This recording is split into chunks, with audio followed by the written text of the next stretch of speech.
Hello everybody, welcome to another edition of our Community Access. This week we went to the Oxford Smile Center where they have a yearly program called Candy Buyback Program on Halloween. Then Terry went to the Stray Dog Winery in Dryden to check on their harvest. Then we went to a birthday party at the Thomas Methodist Church. And finally, Terry visited with a bright young lady, talks about the middle school robotics program. All today on our Community Access.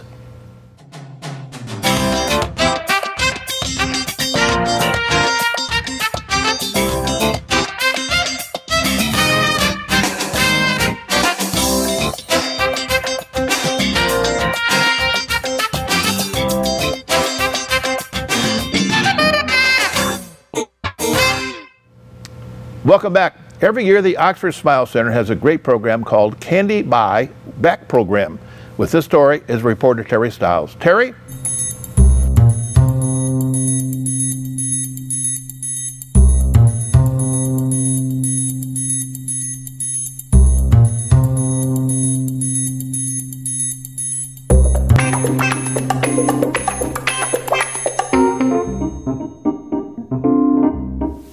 Hi, Bill. Yes, you do see me in a dentist office. You know how much I hate it, but I'm here for a good reason. Halloween is coming up, and I'm with Dr. John Corey, and he does a very special program for Halloween. And I'm with Tracy, Dr. John's assistant. Tracy, thank you for contacting us. What made you want to call us? I just want more people in Lake Orion and Oxford to find out what Dr. Corey does. Okay, Dr. Corey, give us the scoop on what you do at Halloween. And this isn't the first go-around, right? Right. We've been doing it for probably about 10 years now. And we do, so it's a candy buyback. So on the day, typically the day after Halloween, we have, we buy back the kids' candy. We buy for $1 per pound.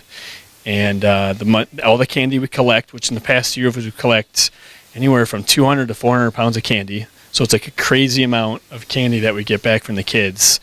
And so then all the candy, the American Legion in Oxford comes and picks it up, and they send it over to the troops.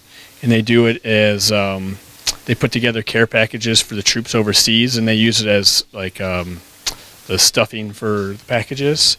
So it's really nice. So some of the kids just come in that want, some kids will just bring in candy they don't like. And so they still get to keep some, and then they'll bring in the candy they don't like. Other kids that have allergies will bring back their candy that they can't eat. And then some kids just like the money, so they bring it in and get the money. And so we get kids of all ages, teenagers down to just little 2-year-olds, and we just weigh it when they come in, and then we give them the dollar bills. And, you know, some kids have brought in up to 15 pounds of candy, so it's pretty sweet. It's a pretty sweet program.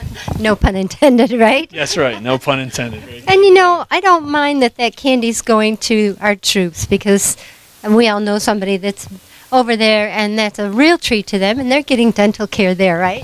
Yeah. I sure hope so. I sure hope so. Yeah. Yeah, and I think for them, they don't get to have like the normal food and normal candy that they're used to. So I think anything they can get from home that feels like home, and that's what the American Legion has said. Like it's anything they can get from home is like it just makes them feel better. Makes them feel loved and appreciated. Yes, yes. You told me that you've done this with the kids before. What's it like for those kids? Oh, they're amazing. They come in and they have a big smile on their face, and they just can't wait. I see the kids that I think that they go out and they try their hardest to get the most candy they can, because they know where it's going. And they're taking it off the streets. Yes, and that just made my heart, I don't know, it filled my heart when I saw it the first time. Oh, that's right. I thought it was amazing. And so the details of that, now we're a little early for Halloween, so we're going to run this a couple times, but the details of that, what day do they do it, what are your office hours, how do they contact or connect with you? So Halloween's on a Wednesday, so the following day we're going to do it all day, so we'll be open from 9 to 6. So they can bring it in at any point. The parents can bring it in, and we still just weigh it for them. And they don't need to call ahead. They can just walk in and bring the candy in, and we'll whatever bags they bring, they can take back. And that's pretty much it. And we give them the money, and less candy for the kids is good, because there's too many cavities out there. So I agree. Well, thank you for talking with us. Yeah, I want to do a little promo before Halloween to remind people that is the day after Halloween. buyback program for candy. Everybody loves that. Mom and Dad, don't eat that candy that your kids don't like. Bring it in. Back to you, Bill.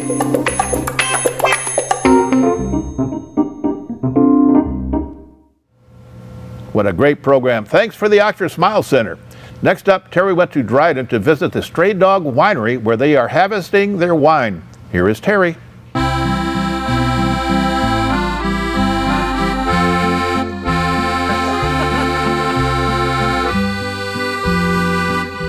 Okay, basically it's about 2/3 of an acre. It's 150 plus vines. Hi, Bill. No, I'm not in Italy. I am in Dryden, Michigan, and I'm with Bob Kinderman. We are at Stray Dog Winery. Yes, and vineyard, yes. Yeah, it's a beautiful day. It's about 62 and sunny, and we've had a lot of people come out to help us with harvest and to help process the grapes, and we're about ready to start. So we're glad to have everyone, and we appreciate it. It's a small family hobby, basically. We got into it, and the vines grew a little bit, and their complexity of what we do now is a little extended, and we've been at it 15 years, so it goes by quick. And our varieties are just starting to be recognized now. And we have 7, and they're mostly French-American hybrids and a Riesling. And one of our best ones is our Amela, which is a new grape on the scene, but we've had it for 15 years. Well, so you've already won. You've been in it a short period of time, really, and you've won awards for it already? Won 12 medals, the bulk of them through Indy International Wine Competition. And the best we did was ginger, and it was a double gold, which is fairly good for us. We're very happy with that, and we hope to process and get better. We now went in the hand sorting, and it does improve the quality, and you need a lot of people that really care to be involved to come out and hand sort grapes. So that's why we have so many people. We have probably 25 people today that are helping us. That's pretty much what we do. The winters hurt us when they were real cold and hurt the vines. So we've learned a lot, and we know we don't know that much. So we're anxious to get in the harvest, and it's a good family hobby.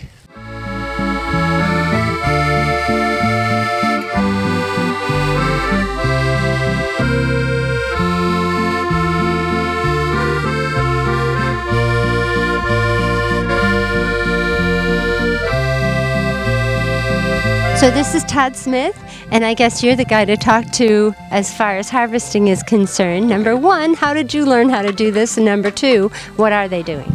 Trial by fire. I've been here since we planted these in 2004, and they've been gracious enough to let me come in and be part of this. And we just cut all the clusters off of each variety. We weigh that variety so we can get a record of how much the yield is for each of the different grape varieties. And so this line is one variety. But this is just a 1-row variety called Frontenac. And what is that? What kind of a wine does that produce? It's a red wine. Yeah. Is there any white wines in here? There are. We have some Treminette up here, Riesling down at the end, another one called Amarilla up here as well.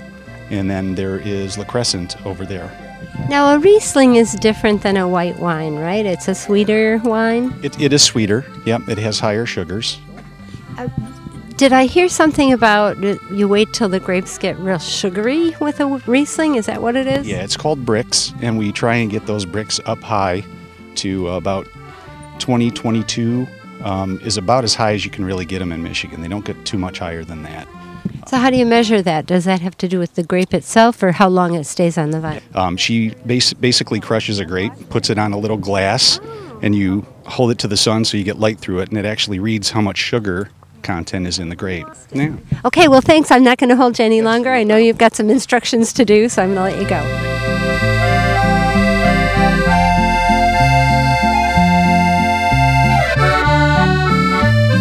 This is really a new process for me, but I am with Morgan. This is Bob's granddaughter, right? That's your grandpa? And Morgan grew up around this. What's it like growing up doing this? You know so much about what you're doing. Well, growing up around the grapes is pretty interesting because you get to learn a lot of things that you really don't know before, and then you just learn all about them. Well, tell me a little bit about the process now. Right now, everybody's picking every single grape on the vine, right? Then what happens? Well, after we pick all the grapes on the certain type of vine, because like sometimes we would pick like La Crescent, and we can only get the La Crescent in because we don't want like mixing them unless we do a mix. So after we pick them, we take them down to the winery and we sort them out from the yucky grapes to the good grapes. And we also have to destem them afterwards. And when we destem them, we put them in a big cranker where it actually separates the stems and puts all the grapes into a big bin. And then after that, we put it into a crusher that actually squeezes out all the grape juice. And then we put it in the process of putting in all the stuff to make it wine. So what we're doing is we realized a couple of years ago that hand sorting really helps the flavor of the wine. We used to do it you would throw everything in, but what ends up happening is you can see here, you have some of these clusters that have these little green ones in here. And yeah, exactly. It adds a bitterness to it that you don't want to have that in the wine. So we noticed that it really starts tasting better if you get this stuff out before you crush and destem.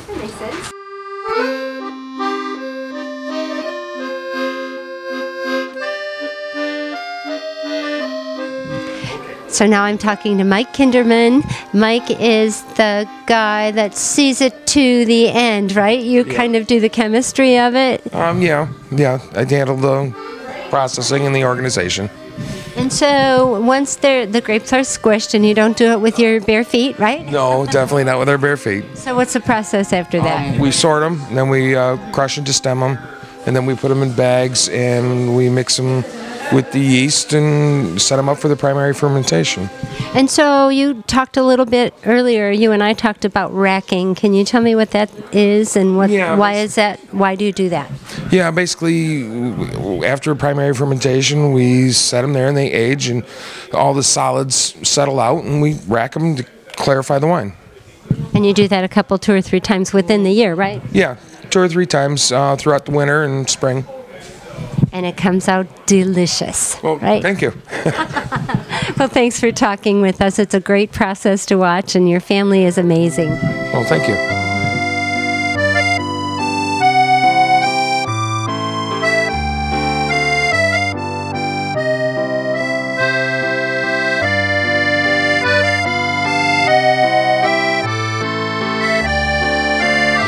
This is how we track disease and frost damage in the vineyard.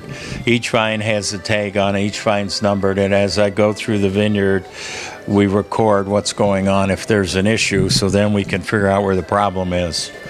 To the left here is a yearly record of harvest per poundage. And then over here is just the general total. You can see how the bad winter hurt us, and we're still coming back. So we were up to 1,200 pounds, and I feel we should be about 900,000 maybe. Yeah, this season. What kind of problems do you anticipate? What have you run into? And how do you find indicators that there's something wrong? Well, we have books like a handbook I carry in the vineyard with pictures, and then I compare it, and we decide what action to take, spray action, or with frost, we know where the damage is and try to track it, or like with Japanese beetles or other bugs, we know where it is, and we can watch it better, and that it doesn't spread. And we hand pick a lot of stuff off, and so it's an easy job to walk through and maintain it, you know. Is it an everyday job, or can you go on vacation? I mean, how do you go on vacation, but someone should be through the vineyard every couple of days. Okay. And the boys are here when we're not here and go through it, and Matt handles the spraying, and so it's a group effort. So name everybody in your family again for all of us. It's my wife, Chris, my son, Michael, and my son, Matthew. Michael's wife is Joyce, and Matt's wife is Jade. Mike has Morgan, which you've met, and Matt has Kevin and Liam, which I'm sure you met already too. And Todd and Colleen are family friends that have been part of this since the beginning.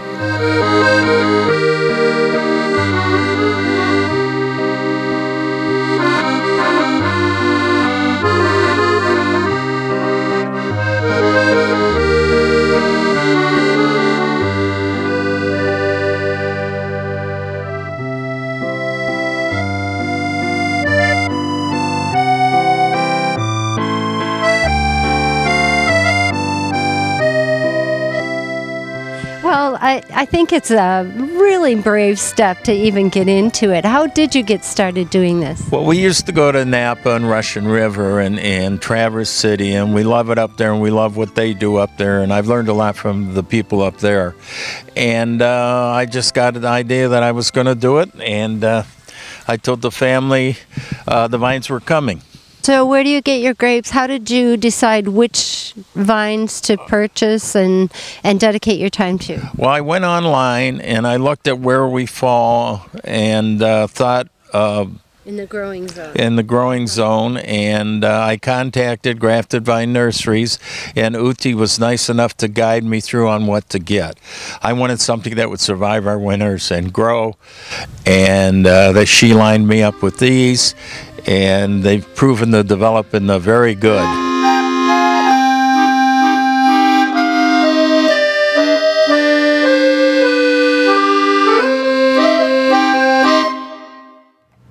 Another great job, Terry.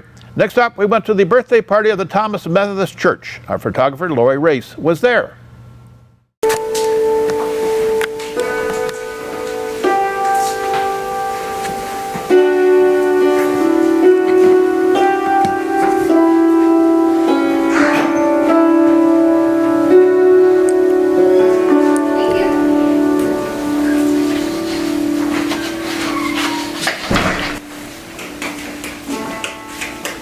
This is our 125th year's anniversary celebration of Thomas United Methodist Church in the little historical town of Thomas. I love this community. I fell in love with it the second I drove into the little streets here. It is so quiet. It is very historical.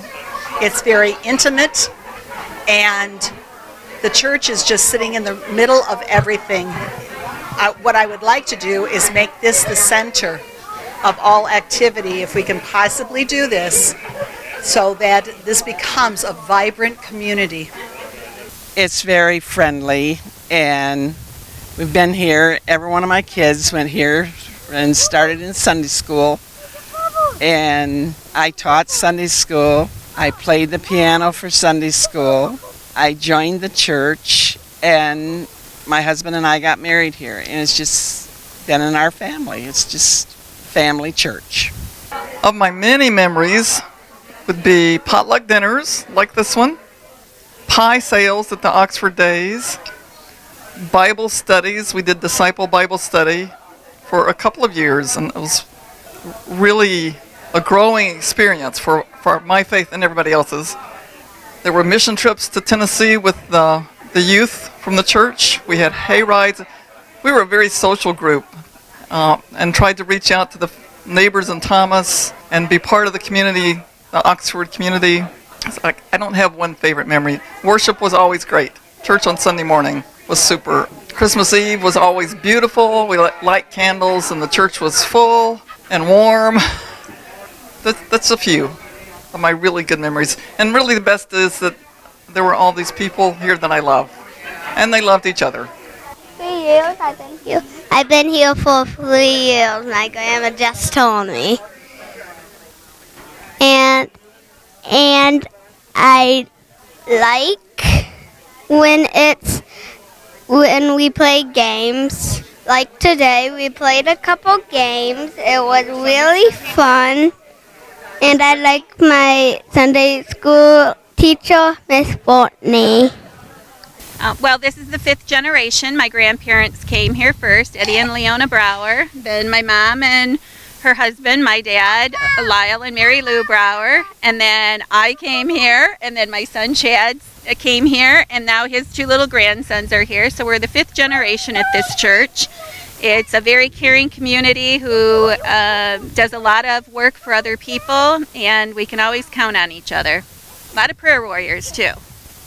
Well, this is my childhood church. So my mom was the pastor here from 1989 to 2002, I believe. So I spent most of my childhood years here, and I just remember the church was like family to me. My whole extended family was in Tennessee, so my adopted grandparents, as I think of them, were here. I mean, it was all my church family, which was great. And I think I appreciate more now that I'm older, and just realize what I had in the support system. My grandma was Ada Baldwin, and she was mentioned in stuff. She started or was here when they're keeping the church going. I probably started coming here shortly after 1940, and been on every committee I think that you could have in the church one time or another. And my wife, Laurie, is the one that is with Fish. So we were involved quite heavily in this. She was superintendent. Favorite memory that I have? Boy, I don't know. You know, you're talking 70 years, you know. How do you sort out one memory out of 70 years? So, I don't know, coming here with the grandparents. My grandparents lived here right here down at the end of the street. Good memories. Oh boy, there's a lot of them. Cousins, all my cousins, about 1, 2, 3 boy cousins. These fields behind you, we'd play baseball, basketball, or not basketball, football. The township, or the hall across the street, kitty corner, I remember as a kid, having talent shows there, and me and my 2 cousins got up there and sang Michael Jackson. Shoot, what is the name of it? Beat It. Yeah, it was some Michael Jackson song, but we all choreographed these crisscross dance moves. It was pretty funny. But yeah, that's probably my most entertaining memory here. And then all the Sunday morning breakfast where all the guys got up and cooked breakfast, and all the little kids and cousins and everybody running around. So yeah, it's a great church to grow up with. I've been here since I was baptized here when I was a baby, 50 years. Memory is playing baseball on a league, all the events that we did as kids, and now being very active of having events for the new kids coming up to now. And we're doing a lot of things with the community. We're also doing something with the Thomas community where we're going to be giving out a dinner at Thanksgiving and at Christmas time. So we're constantly doing new activities here at this church. Memories I have here, I started attending Thomas United Methodist Church when my husband and I started dating. And that, well, I'm going to date myself, that was back in 1974. And we have been married for 42 years, and we've raised our children here at this church. They were baptized at this church, and there came a time period when we had to move away, but we came back to the church. And we just love it here because of the warmness and the family feeling that you get attending this church. I would just like to say that, you know, our committees worked really hard. We had a lot of wonderful things happen at the church, and this is our memory room that we're standing in where we can show some of the mission work that we do, our quilt mission that we have, and all the different organizations within the church. And we have all these great photos of everything that happened in this church. Oh, it's just a joy to be here on their 125th anniversary and see friends and meet a few new ones, but see old friends that we've only gotten a little bit older. God's been good, and it's just a joy to be here. Thank you. Yeah, we made an effort to come down here, so we enjoyed it. Got a lot of friends here, relatives. Yes, I'm enjoying today. It's the 125th anniversary, so we had a big celebration today. Food, games, and some of our past preachers have been here. It's been wonderful seeing all the people. I'm here today because I just wanted to see old friends and say hi. I haven't been here since probably 1999 when I graduated from high school and went off to college. And so it's just great to see that the church still has its member base and things have kept going. I mean, the church I think looks great, and that there's a lot of energy around moving forward. Well, it's the 125th. This building, this is not the original building. The first building was blown down when the cyclone come through, and the cyclone caused Thomas to kind of dwindled down quite a bit because they lost a lot of houses and a lot of people. And so now they went at it and they rebuilt this, and that's this building here. And this is probably, I don't know how old this would be. It had been, I think it was 99 when the building was blowed down. Come and join us. We just love new people, and we have lots of energy here.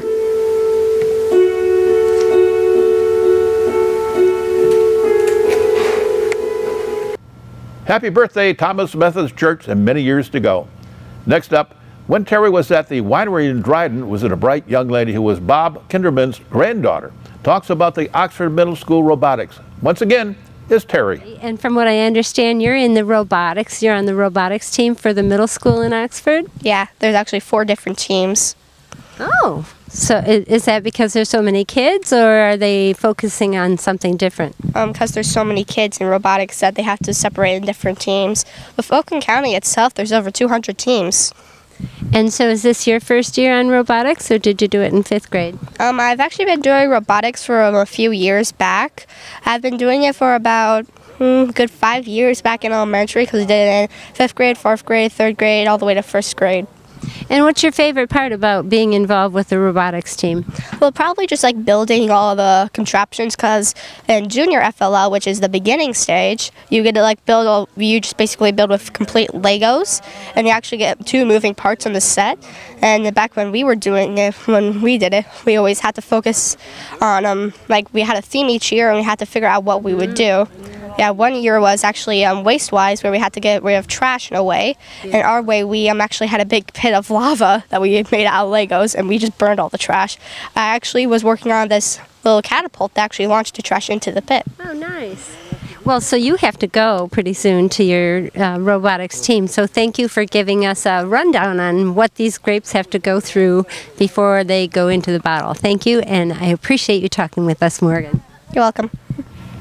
What a great young lady. Well, that's all the time for this week. We hope you enjoyed our program. So, for our photographers, Dan's wife, Laurie Race, and Russell Currier, and our reporter and editor, Terry Stiles, I'm Bill Service, and you have a great, great week.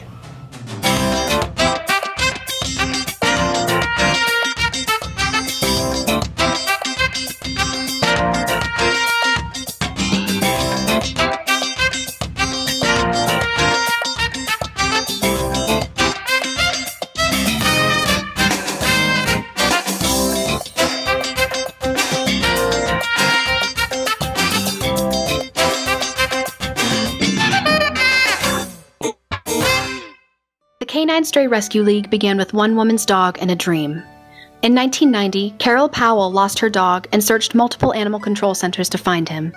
When she did so, she discovered perfectly healthy dogs needlessly euthanized due to limited space and decided to do something about it.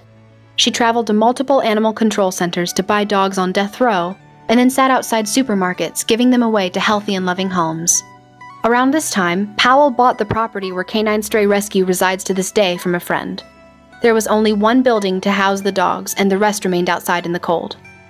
Flash forward to 2001 in Flint, when current president of the Canine Stray Rescue League, Laurie Stevenson, met Carol Powell. Both passionate about dog rescue, they united their efforts and traveled across Genesee County to various animal controls to save dogs from euthanization. Until they found proper families, they often kept the dogs in their own homes. The numbers of rescued dogs grew, and Canine Stray Rescue League began to take shape.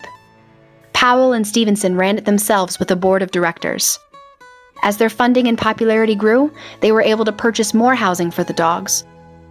Today, Carol Powell is retired, and keeping the dream alive, Laurie Stevenson heads the canine group. She takes in dogs from all over Michigan and from states that border Ohio. Due to connections with a friend in Puerto Rico, she is able to take in strays there, still suffering from the aftermath of the hurricanes in 2017. Canine runs primarily on donations, so they're imperative to the League's survival.